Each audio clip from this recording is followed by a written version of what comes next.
Kinematics experiments often call for objects that run at constant speeds or have constant accelerations. The trouble is, it is difficult to find equipment that can give repeatable data. The constant velocity and pullback cars solve this common problem. The constant velocity car runs with a steady speed that makes it easy for students to analyze this type of motion. The motor can also be varied so that the car can run at two different speeds. The car normally runs on 2C batteries. To change the speed, the batteries can be replaced with AA's, or one battery can be removed and replaced with a jumper. This will reduce the current and the speed. Use this car with a motion detector and a computer data logger to easily be able to collect, graph, and analyze data. Spark timers can also be used to collect similar data. I'm going to connect the spark timer to the car. Let's watch the motion.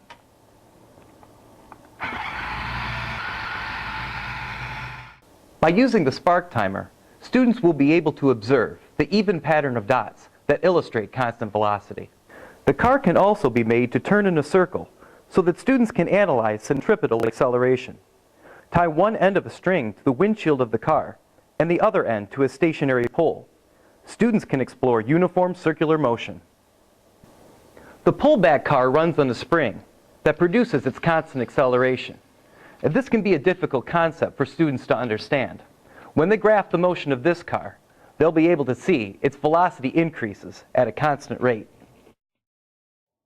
The acceleration of the car can be varied by adding mass. Students will be able to see that the added mass decreases the acceleration. Students can devise their own experiments to calculate the maximum speed or accelerations of these cars. They can then compare their calculated values to the top speeds and accelerations of real cars. These cars help students understand the concepts of constant velocity and constant acceleration. It doesn't hurt that they're fun to play with too.